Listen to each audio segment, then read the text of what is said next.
Okay guys, today we are going to learn a little bit about what the next three tools do that are below the blur tool: the dodge tool, the burn tool, and the sponge tool. I've provided for you another new image to start with. I'm hoping that those of you that are way behind can at least jump in with this new image and start learning these tools today during class. And so we're going to learn about these three tools. We're going to do it very quickly, and I'll give you a brief overview of what they do. The first thing I want you to do is to duplicate the layer, and I'll talk about why I want you to do that first. Okay, and this is the layer, the top layer that we're going to be working on with these tools. The first tool is the dodge tool. The dodge tool will lighten pixels basically by painting on them. Okay, the burn tool will darken or burn pixels again by painting on them with a brush, and the sponge tool will either brighten up the colors by painting on the image or dull them down or take color away by painting on the image. So the first tool is the dodge tool, and with this image, again, you can see the little circle I have. That means this is a brush. So if I right click on my canvas, you can see that I have the opportunity to increase the size, and which I'm going to do, and I'm going to make it super big, maybe even bigger than that. And I can change the hardness. In this case, I'm going to drop my hardness all the way down to 0, and I'm going to increase the size again. Right, so remember, hardness means the edge of your brush, how soft it is. Is it feathered? Okay, 100% hardness means you're going to have a very hard edge, almost like if you were to have a pencil versus a paintbrush. And then size is what it is. Now, to get rid of this window, I always go all the way up here to the top to this gray void area of nothing, and I click there, and it will get rid of that window easily. I see a lot of students that will go outside of that window and click on their canvas, and that will actually affect the pixels on your canvas. So be careful not to do that and go all the way to the top and click in this void here. Nothing bad will happen. It will just get rid of that window. Okay, so the goal today is basically we're going to lighten the sky up using these brush tools, using the three tools that we're going to do. We're going to brighten the sky up, we're going to darken the ground, and then we're going to take the color away from every single balloon. Okay, so now I'm making sure I'm in layer 1 copy. And also we have these ranges and exposures. Okay, so you can either lighten or darken the shadows, midtones, or highlights. Right now we're just going to deal with midtones.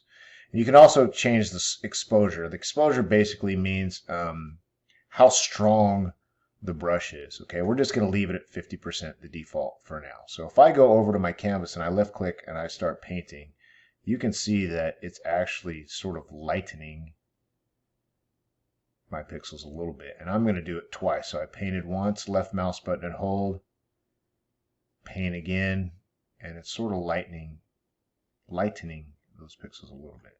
And now the reason why I duplicated that layer is because I can quickly see the change that I made. If I hide that top layer that I affected and I can see the original below, it's a fast way to see the difference.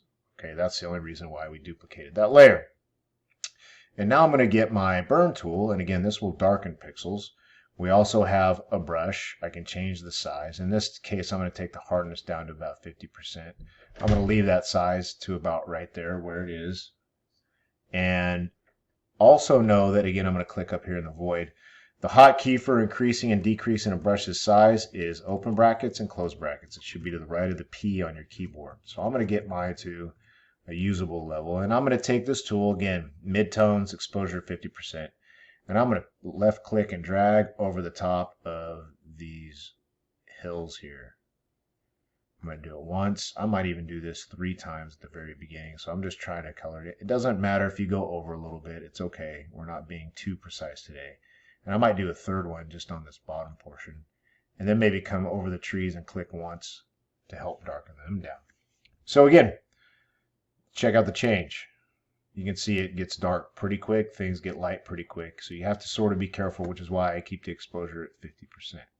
And now the last thing, or second to last thing, is to go get your sponge tool. Again, the sponge tool will either allow you to saturate or desaturate your colors. Okay, so again, if I increase my brush size, and I'm using closed brackets to do that, and I have saturate, that means it's going to add color. So watch what happens when I paint out over here. Ooh, I got a hard brush. Undo that. Soft brush. I want a soft brush with this tool. If I paint over this sky here, you can see that it starts pulling these reds out, which actually looks pretty cool. So I'm going to leave that. If I choose desaturate, it will take color away. And I'll show you that here. I'm going to go to the big balloon in front. I'm going to get my sponge tool. I'm going to change my brush size. I'm going to make it pretty small. And again, you don't have to be too accurate here. But watch, I'm going to paint over it once, and it doesn't get rid of all the colors, just some of it. So sometimes you might want to do it twice, maybe 3 times to get rid of most of the color. And I got space bar. When I hold down space bar, I get my hand tool, which allows me to move around the canvas. I'm going to take, again, the saturation down, take the saturation down, space bar, move around till I find another balloon. There's one there. And again, I like to use Alt and my middle mouse wheel to zoom in and out. That's a pretty fast way of doing that. I'm doing this very quickly so I don't bore you to tears. And I'm just taking the color away from these balloons a little bit. I can get my zoom tool, zoom out. Not sure why that popped out like that. That photopea can be a little bit buggy. Sponge tool, click, paint. I'm going to do this one twice to really get rid of the colors. Zoom tool, Alt, click, click, click, click, click, click. Did I miss any? Yep. This one over here. Sponge tool. It's a little guy. I'm just going to do it very quickly. Zoom tool, Alt, click, click, click, click. Again, when I'm holding down Alt, it's going to minus because my default is plus, just so you know. All right, and then the last thing we're going to do, which I think is pretty cool, is we're going to introduce you to blend modes. All right, so blend modes are really fun to play with and can be very effective depending on what you're trying to do, but you can use them in your artwork. So what we're going to do is we're going to create a new layer. So I clicked on the new layer icon here, and I'm going to go back tool we learned last time and click on my gradient tool, and then I'm going to choose one of these default gradients. Oops, don't click in there. Click on the arrow, and I'm going to use this one, and I'm going to create again, click in the void to get rid of that window. I'm going to make a linear gradient from the top to the bottom in a new layer.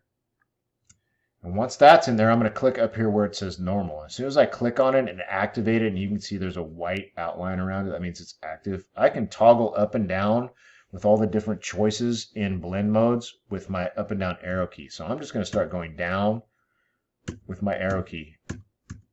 And I'm going to go through all of them. And each time I do that, a different mathematical process takes place. And you can get different effects. Like this one looks like an atomic explosion to me using vivid light. So what it's doing is it's blending layer 2 with layer 1 using different algorithms, basically. And you can get some pretty cool, unexpected effects doing things like this. I like my students to use these because you get random stuff, right? And that's luminosity. It's pretty ugly. That one's not bad. Subtract. How about difference? I'm going to keep that one. And then I'm going to save it out with the proper Davy Conventions file. Save as PSD. You guys need to learn this if you haven't already. Period. I'm going to act like I'm in period 8. Parley J. Photopea 08. And I'm going to overwrite that file. So I'm going to hit save. Do you want to replace it? Yes. And that's it. Make sure you submit this in a Google Classroom by the end of the day.